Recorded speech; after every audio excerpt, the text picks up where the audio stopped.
We've been getting a lot of great questions across social media, Reddit, the forums, about how New World has evolved over the past several months. We had our big announcement at the Game Awards, and people have been asking us a lot of questions on how PvE, PvP works. Can you tell us a little bit about how New World has brought more PvE elements into the game? Let me start with the previous alpha. When we were live, we watched players play, we played with players, and we learned a whole bunch.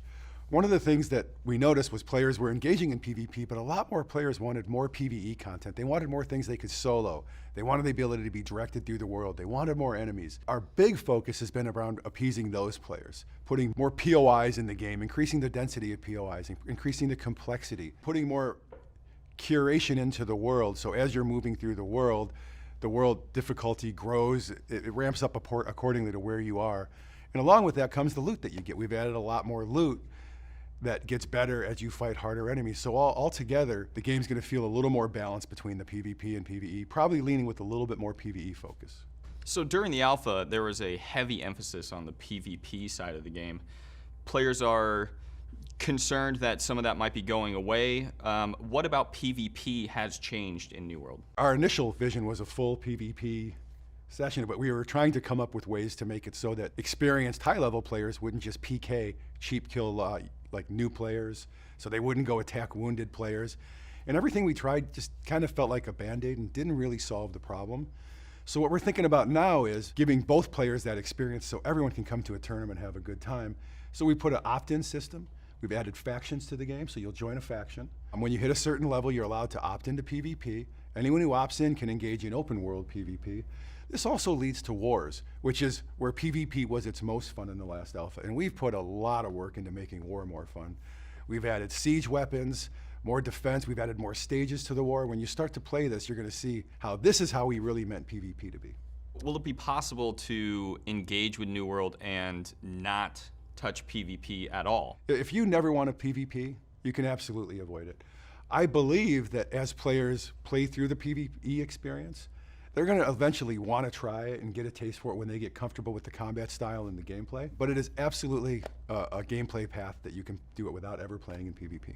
So during the alpha, when players would come across another player, they would kill them, all your loot would drop, you would kind of go back to zero. What's the state of that in New World now? So now for the open world opt-in PvP, the penalty is really time. The time it takes you to get back to where you were. We're not going to have you lose anything. We found that players found that crushing to not only get beat up, but to drop everything they had on them was a bit much. So we've softened the blow on that. The player winning the war, or winning the battle with another player, will still get some rewards. So there is incentive to flag yourself as PvP. Can you talk a little bit about that? Yeah, we haven't fully refined the system yet, but we are going to give you bonuses for being flagged for PvP. So you might get a little more experience, you might get slightly better rewards when you're flagged. All of this stuff is totally attainable while you're playing PvE, but it adds more risk being flagged for PvP, so we want to make sure you have more reward. So we talk a lot about large-scale PvP. Is it going to be more of a instance scenario, or is there going to be large-scale PvP in the open world? I think both are going to be options. Our war, I wouldn't say it's instance, but it's 50v50, and no one else can enter the war. So once you're in this area, we shield everyone else out. In the open world PvP, groups can absolutely form, and that could also end up being large scale. It just depends how organized people get.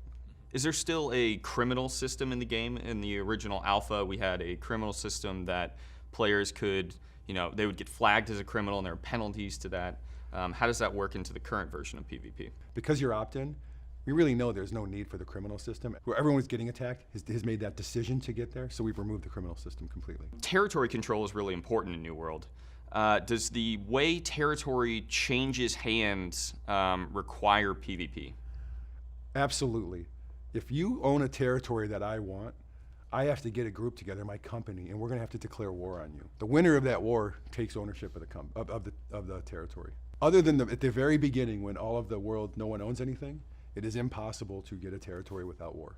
So in New World, will there be PvE dungeons and raids and those types of things? They're not going to be like you traditionally would expect, where you get teleported to one. There will be bosses in the world that require groups to work together to overcome, similar to like world bosses. We may end up growing down the path of adding dungeons and raids. We talk about it a lot, our bigger goal is to get what we have in front of players and start to see what they want and where they push us and help us kind of take the direction. During the alpha, we had a lot of issues with high-level players going down and killing new players who had no experience and no opportunities to explore what New World had to offer. What steps did we take to address that? Well, the opt-in PvP system is a huge step toward that. You have to be in a faction to opt into PvP, and you have to be level 10 to join a faction. So the earliest you could ever even contemplate PvP is level 10.